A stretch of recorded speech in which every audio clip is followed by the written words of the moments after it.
வணக்கம். இது ஐபிசி தமிழின் இன்றைய மதிய செய்திகள். முதலில் தலைப்புச் செய்திகள். ரெமல் புயலின் நிலவரம் தொடர்பில் வெளியான தகவல். இலங்கை மழையுடனான வானிலை தொடரும் சாத்தியம். 25 மாவட்டங்களிலும் ஜனாதிபதி காரியாலயங்கள் உருவாக்கப்படும். சஜித். போர்க்குற்றத்துக்காக இலங்கையை தண்டிக்க வேண்டும். தமிழக அரசியல்வாதி கோரிக்கை.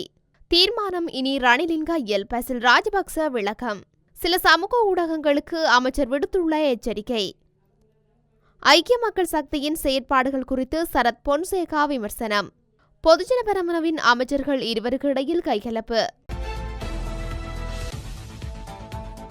தொடர்வன விரிவான செய்திகள்.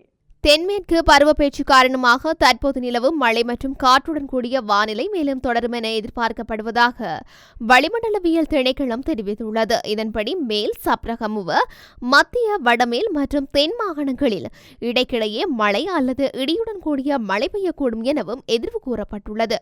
அத்துடன் சப்ரகமுவ மாகாணத்திலும் நுவரெலியா மாவட்டத்தின் சில இடங்களிலும் இன்றைய தினம் 75 மில்லிமீட்டருக்கும் அதிகமான பலத்த மழை பெய்யக்கூடும் என எதிர்பார்க்கப்படுகின்றது. மத்திய மலைநாட்டின் மேற்கு சரிவுகளிலும் வடக்கு, வடமத்திய, மேல், தென் மற்றும் வடமேல் மாகாணங்களிலும் திருகோணமலை மாவட்டத்திலும் இடைக்கிடையே மணத்தியாலத்திற்கு 50 முதல் 60 கிலோமீட்டர் வேகத்தில் பலத்த காற்று வீசக்கூடும். நாட்டின் ஏனைய பகுதிகளில் இடைக்கிடையே 30 முதல் 40 கிலோமீட்டர் வரை ஓரளவு பலத்த காற்று வீசக்கூடும் என அறிவிக்கப்பட்டுள்ளது. இதேவேளை வங்கக்கடலில் உருவான ரெமல் புயல் நேற்றிரவு மேற்கு வங்கம் மற்றும் வங்கக்கடலுக்கு இடையே கரையை கடந்திருக்கின்றது.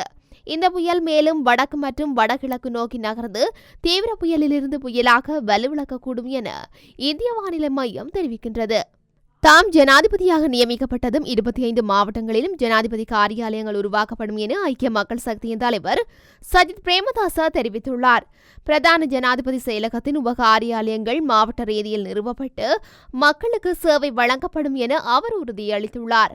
மக்கள் மாவட்ட ரீதியான காரியாலயங்களுக்கு சென்று தங்களது பிரச்சினைகளுக்கு தீர்வு பெற்றுக் கொள்ளக்கூடிய ஓர் பொறிமுறையை உருவாக்கப்படும் எனவும் அவர் தெரிவித்துள்ளார். பொலனறுவையில் நடைபெற்ற கட்சி கூட்டம் ஒன்றில் உரையாற்றிய போது அவர் இதனை தெரிவித்துள்ளார். வரலாற்றில் எந்தவொரு தலைவரும் எதிர்க்கட்சியில் இருந்து கொண்டு மக்களுக்கு சேவையாற்றியதில்லை எனவும் தான் எதிர்க்கட்சியில் இருந்து கொண்டே மக்களுக்கு சேவையாற்ற தொடங்கிவிட்டதாகவும் அவர் தெரிவித்துள்ளார். போர்க்குற்றத்துக்காக இலங்கையை தண்டிக்க வேண்டும் என்று இந்திய மத்திய அரசிடம் பாட்டாளி மக்கள் கட்சியின் தலைவர் அன்புமணி ராமதாஸ் வலியுறுத்தியுள்ளார். பாலஸ்தீனியர்களுக்கு எதிரான இனப்படுகொலை தொடர்பில் சர்வதேச நீதிமன்றங்களில் விசாரணைகள் வேண்டும் என்று கோரப்படுகின்றது. இதேபோன்று இலங்கை விடயத்திலும் மத்திய அரசு நடவடிக்கை எடுக்க வேண்டும் என்று அவர் வலியுறுத்தியுள்ளார். மனித உரிமைகளை போதிக்கும் அமெரிக்கா, இந்தியா உள்ளிட்ட நாடுகள் இலங்கையின் இனப்படுகொலை குறித்து மௌனமாக உள்ளன. இலங்கையில் 15 ஆண்டுகளுக்கு முன்னர் 1.5 லட்சம் தமிழர்கள் கொல்லப்பட்டனர். எனினும் போர்க்குற்றங்களில் ஈடுபட்டவர்கள் கடந்த 15 ஆண்டுகளாக குற்றவாளிகள் சுதந்திரமாக நடந்து வருகின்றனர் என்றும் அன்புமணி ராமதாஸ் குற்றம் சுமத்தியுள்ளார். இலங்கையில் தமிழ் மக்களுக்கு எதிரான குற்றங்கள் மற்றும் துன்புறுத்தல்கள் இன்னும் தொடர்வதாக ஐக்கிய நாடுகள் ஆணைக்குழுவும் தெரிவித்துள்ளது. தமிழர்களுக்கு எதிரான குற்றங்கள் போர்க்குற்றங்களாகும். எனவே இந்த குற்றங்களுக்கு எதிராக இந்திய அரசு நடவடிக்கை எடுக்க வேண்டும். இலங்கை இந்த செயற்பாட்டில் தோல்வியுற்றால் ராஜதந்திர உறவுகளை முறித்துக் கொள்வதற்காக இலங்கை, இந்தியா எச்சரிக்க வேண்டும் என்றும் அன்புமணி ராமதாஸ் வலியுறுத்தியுள்ளார்.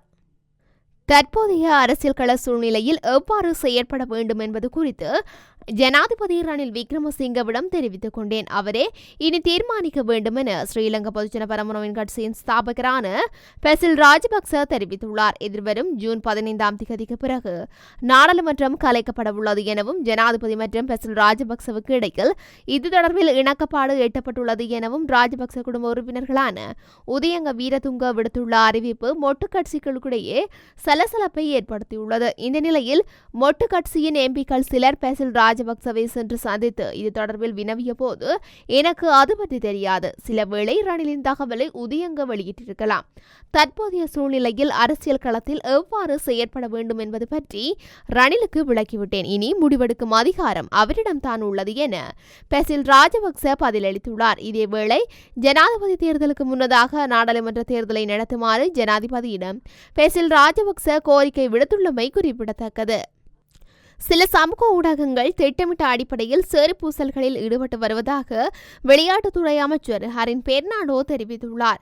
சில சமூக ஊடகங்களை பயன்படுத்தி கிரிக்கெட் விளையாட்டின் மீது ஆபத்தான சிறுபூசல்கள் மேற்கொள்ளப்படுவதாக அவர் தெரிவித்துள்ளார். இலங்கையில் முதன்முறையாக கெல்ப் அகாடமி ஒன்றை ஆரம்பித்து வைத்து நேற்று உரையாற்றிய போது அவர் இதனை தெரிவித்துள்ளார். சிறுபூசல்களில் ஈடுபடும் சமூக ஊடகங்கள் மீது சட்ட நடவடிக்கை எடுக்கப்படும் என அமைச்சர் தெரிவித்துள்ளார். குறிப்பாக LPL போட்டி தொடர்பின் தமிழை கழகம் தொடர்பிலான சம்பவத்தில் என் மீதும் சனந்த் ஜெயசூரிய மீதும் குற்றம் சுமத்தப்படுவதாக தெரிவித்துள்ளார். விளையாட்டு குற்ற செயல்களை தடுக்கும் சட்டத்தை தாமே அறிமுகம் செய்வதாகவும் உலகில் எங்குமில்லா வலுவான சட்டம் இலங்கையில் காணப்படுவதாகவும் அவர் தெரிவித்துள்ளார். புதிய ஆன்லைன் சட்டத்தினூடாக சேறுபூசும் தரப்பினருக்கு எதிராக சட்ட நடவடிக்கை எடுக்கப்படும் என அவர் குறிப்பிட்டுள்ளார். இவ்வாறு சேறுபூசுவோரின் சமூக ஊடக கணக்குகள் தடை செய்யப்படும் என அமைச்சர் எச்சரிக்கை விடுத்துள்ளார். ஐக்கிய மக்கள் சக்தியின் செயற்பாடுகள் குறித்து முன்னாள் ராணுவ தளபதியும் கட்சியின் தவிசாளருமான பீல்டு மார்ஷல் சரத் பொன்சேகா பகிரங்க விமர்சனம் தெரிவித்துள்ளார். ஐக்கிய தேசிய கட்சியுடன் இணைந்து அரசியல் செய்தபோது இந்த கௌரவம் ஐக்கிய மக்கள் சக்தியில் இணைந்து கொண்டதன் பின்னர் இல்லாமல் போயுள்ளது என அவர் சுட்டிக்காட்டியுள்ளார். ஹம்பஹாம் மாவட்ட அமைப்பாளராக நியமிக்கப்பட்டுள்ளவர்களில் ஒருவர் மாவட்டம் முழுவதிலும் மதுபானம் விநியோகம் செய்து வருவதாக குற்றம் சுமத்தியுள்ளார். இவ்வாறான சம்பவங்கள் இடம்பெற்ற போது கட்சி வீழ்ச்சியடைவதனை தடுக்க முடியாது என அவர் தெரிவித்துள்ளார்.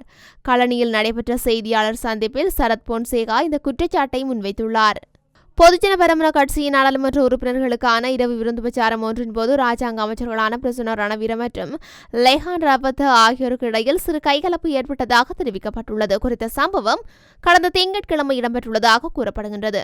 பண்டாரநாயக்க சர்வதேச விமான நிலையத்தில் அண்மையில் நடந்த சம்பவத்தில் ரணவீர ஈடுபாடு குறித்து லொஹான் ரவத் கேள்வி எழுப்பிய போதே இந்த மோதல் இடம்பெற்றுள்ளது. இந்த சம்பவம் அனைத்து நாடாளுமன்ற உறுப்பினர்களுக்கும் அவதூறான செயல் என்று ரத்வத் கூறியமையே கைகலப்புக்கு காரணமாக அமைந்துள்ளது. எனினும் அனுராதபுரம் சிறைச்சாலையில் கைதியொருவரை நோக்கி ரத்வத்த கைத்துப்பாக்கியை காட்டி மிரட்டிய சம்பவம் கூட நாடாளுமன்ற உறுப்பினர்களுக்கு இழுக்கை தரும் செயல் என்று ரணவீர பதிலுக்கு தெரிவித்துள்ளார். இந்த நிலையில் சிறிய சமரசத்துடன் கைகலப்பு நிலைமை வழமைக்கு கொண்டு வரப்பட்டுள்ளது. இத்துடன் இன்றைய மதிய செய்திகள் நிறைவடைகின்றன.